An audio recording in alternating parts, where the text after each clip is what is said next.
اسٹاکہولم Sweden سے عارف کسانہ کا سلام قبول کیجئے۔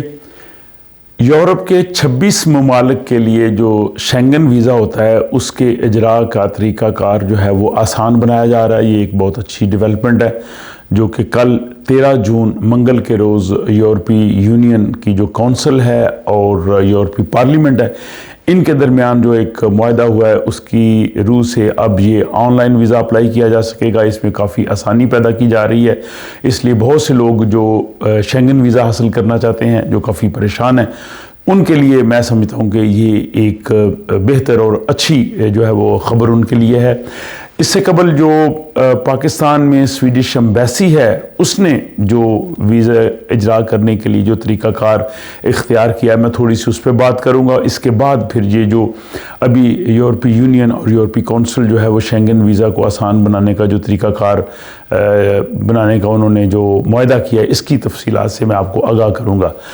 تو سویڈش ایمبیسی جو ہے اسلام آباد میں وہ آپ کو پتہ ہے 10 فروری سے تقریباً وہ بند تھی، اور جن لوگوں نے اپنے عزیزوں کو ملنے کے لیے سویڈن آنا تھا وزٹ ویزے پہ یا فیملی ریزنز کے لیے اسٹڈی کے لیے سب لوگ وہ پریشان تھے، اور آخر میں جو ہے وہ سویڈش مائیگریشن بورڈ ہے اس نے ایسا اعلان کیا ہے کہ جس کو کہتے ہیں کہ نہ نومن تیل ہوگا نہ رادہ ناچے گی۔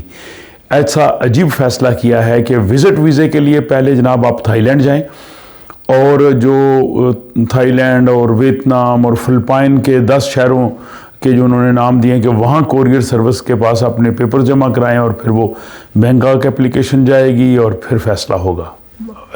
سبحان اللہ۔ اور دوسری طرف اگر جنہوں نے امیگرنٹ ویزا لینا ہے، ورک ویزا لینا ہے، اسٹڈی ویزا لینا ہے، وہ پہلے ایتھوپیا جائیں ادیس ابابا، اور ایتھوپیا سے جناب وہ ویزا لے کے پھر وہ سویڈن آئیں۔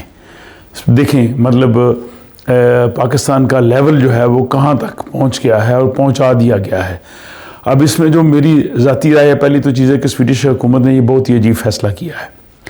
افغانستان کے جو شہری ہیں وہ ایران سے جا کے جو ہے وہ سویڈن کا ویزا لے سکتے ہیں کیونکہ افغانستان میں سویڈش ایمبیسی نہیں ہے، اور ایرانی جو شہری ہیں وہ آن لائن ویزا اپلائی کر سکتے ہیں۔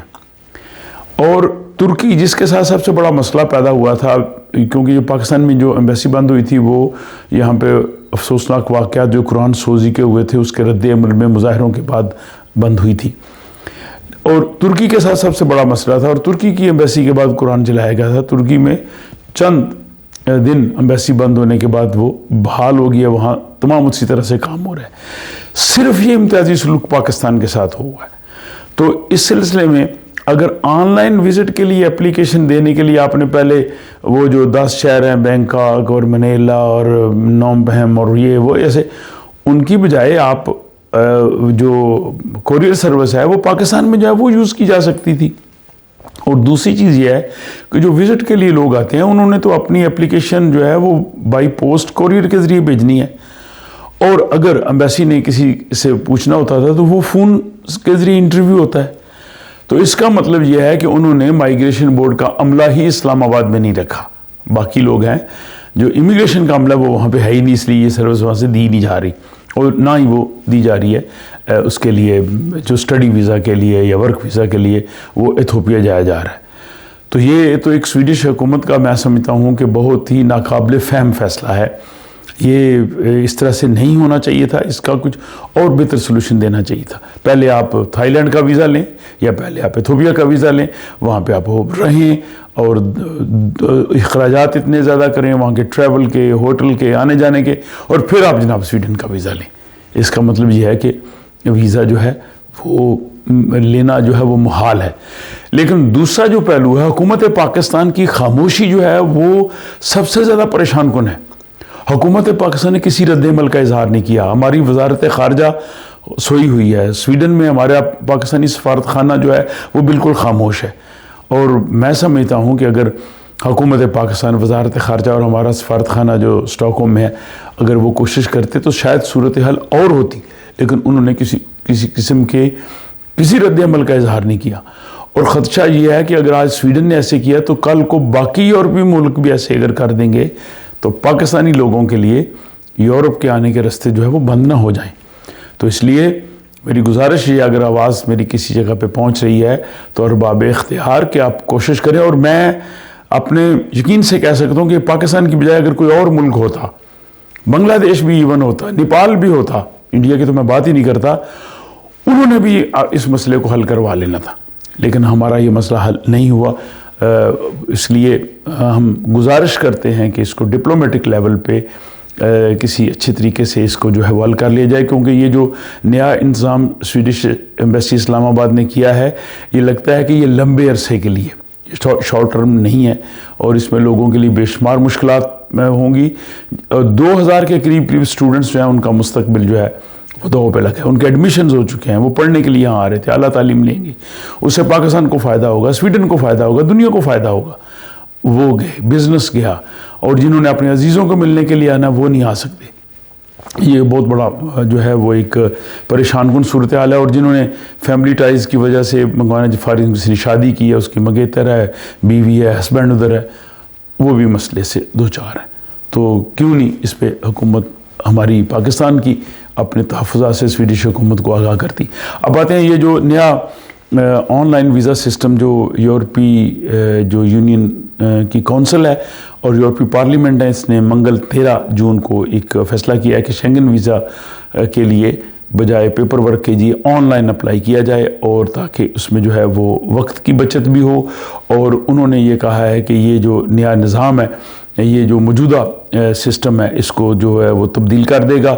اور اس کے حوالے سے جو یورپی یونین کی جو کونسل ہیں انہوں نے پریس کانفرنس کے ذریعے اس کے حوالے سے بتایا ہے کہ اس کے دو اس کی ریزنز ہوں گی. ایک تو یہ ہے کہ اپلیکیشن دینے کے جو پروسیس ہے اس کو تیز اور مؤثر بنایا جائے گا, اور دوسرا جو شینگن علاقے کی سیکیورٹی ہے وہ اس سے جو ہے وہ بہتر ہو سکے گی. اور اس جو طریقہ کار ہے اس معاہدے کے تحت آن لائن شینگن ویزے کے اپلائی کرنے کا, اس میں انہوں نے کہا جی کہ اس میں تھوڑی سی جو ہے وہ دیر لگے گی, اس میں تاخیر ہو سکتی ہے, کیونکہ ابھی جو یورپی یونین کے ممالک ہیں, شینگن اسٹیٹس ہیں, ان سے منظوری لینا ضروری ہے. پارلیمنٹ نے اگرچہ منظوری دے دی ہے, کونسل نے دے دی ہے, لیکن شینگن اسٹیٹس جو ہیں وہ ملک ہیں, 26 ملک ہیں جو شینگن ویزا جاری کرتے ہیں. جب وہ منظوری دے دیں گے تو پھر یہ جو ہے وہ آ جائے گا. اور اس میں ڈیجیٹل جو سسٹم ہوگا, اس میں جو لوگ اپلیکیشن دیں گے ان کے لیے بھی آسانی ہوگی. اور یہ جو جعل سازی ہوتی تھی, جو سٹیکرز ویزے کے چوری ہوتے تھے, جو کئی جگہوں پہ ایسے واقعات ہوئے ہیں, تو وہ نہیں ہو سکیں گے. اور اس میں جو سویڈش مائیگریشن کی منسٹر ہے ماریا میلمر ٹینرگارڈ, انہوں نے بھی اپنے جو ہے اطمینان کا اظہار کیا کہ اس سے یہ سلسلہ جو ہے وہ شفاف ہو سکے گا. تو اس نئے سسٹم کے بارے میں یورپی یونین کی کمشنر برائے امور داخلہ ایلوا یوہانسن, انہوں نے یہ کہا ہے کہ بہت سے لوگ جو شینگن ممالک کے لیے وزٹ کے لیے آتے ہیں, وہ جو موجودہ سسٹم ہے اس کو وہ بڑا پیچیدہ اور مشکل سمجھتے ہیں, اور اس کے لیے انہیں پیپر ورک بھی کرنا پڑتا ہے. تو ان کی آسانی کے لیے جو ہے وہ ہم چاہ رہے ہیں کہ ایک آن لائن سسٹم ہو جائے. دوسرا, بعض لوگوں کو جو ہے وہ کافی ٹریول کر کے دور جانا پڑتا ہے جہاں پہ متعلقہ ملک کی ایمبیسی یا کونسلیٹ ہوتا ہے, تو وہ جو ان کے لیے سفری مشکلات ہیں وہ بھی ختم ہو جائیں گی. تو یعنی ایک تو یہ جلدی فیصلہ ہو سکے گا, اور یہ محفوظ ہوگا, اور ٹریول نہیں کرنا پڑے گا, پیپر ورک نہیں کرنا پڑے گا. ہاں, البتہ جن لوگوں نے فرسٹ ٹائم اپلائی کرنا ہے, جن کی بایو میٹرکس نہیں ہوں گی, ان کو ایک دفعہ جانا پڑے گا. لیکن اگر ایک دفعہ آپ کی بایو میٹرک ہو گئی ہے, آپ کا سارا ڈیٹا ریکارڈ موجود ہے, تو پھر جو ہے وہ آن لائن جو ہے وہ اپلائی کر دیں گے. اگر ان کو ضرورت ہوگی تو وہ فون پہ جو ہے وہ معلومات لے لیں گے. اس کا آغاز جو ہے وہ 2024 اگلے سال سے اس پہ وہ شروع کر دیں گے, اور ہو سکتا ہے 2026 تک جو ہے یہ کام کرنا شروع کر دے. لیکن میکسیمم بعض صورتوں میں وہ کہتے ہیں جی کہ 5 سال لگ سکتے ہیں, کیونکہ باقی سٹیٹس کو بھی انہوں نے دیکھنا ہے. لیکن اگلے سال سے اس پہ وہ جو ہے وہ کام شروع کر دیں گے تاکہ آن لائن جو ہے وہ ویزا سسٹم ہو جائے. ابھی کچھ شینگن ممالک جو ہیں وہ آن لائن ویزا کی سہولت دیتے ہیں, سویڈن بھی دیتا ہے, جیسے میں نے ایران کا کہا. کچھ اور ملکوں کے لیے جو سویڈن کا جو ویزا ہے, شینگن ویزا ہے, وہاں کے شہری جو ہے وہ آن لائن بھی دے سکتے ہیں. اس کے علاوہ جو امریکہ, برطانیہ اور یورپ سے آنے والے لوگ ہیں, ان کے لیے ایک الگ ویزا سسٹم جو ہے وہ متعارف کرایا جا رہا ہے, جس کو TIAS یعنی اس کو کہتے ہیں جی یورپی ٹریول انفارمیشن ایتھورائزیشن، وہ ان کے لیے ہوگا اور وہ 90 دن کے لیے ہوگا. وہ سارا وہ آن لائن سسٹم ہوگا، وہ اتنا مشکل نہیں ہوگا، اور اس سے ان کو جو ہے وہ تقریباً 7 یورو فی دینے کے بعد ان کو جو ہے وہ ویزا 90 ڈیز کا مل سکے گا. لیکن جو 70 ایئرس سے زیادہ ایج کے لوگ ہیں یا 18 سال سے کم ہیں تو ان کو کسی قسم کی فیس نہیں ہوگی. تو ان ملکوں کے سٹیزنز کے لیے امریکہ، کینیڈا، برطانیہ، آسٹریلیا وغیرہ ان کے لیے اور آسانی ہے. بہرحال یہ جو ولاگ تھا یہ تھا کہ جو کل 13 جون کو جو یورپی کونسل اور یورپی پارلیمنٹ نے جو ایگریمنٹ کیا ہے کہ آن لائن ویزا تمام ویزا سٹیٹس جو ہیں وہ آن لائن دیں گی، یہ میں سمجھتا بڑی اچھی ڈیولپمنٹ ہے.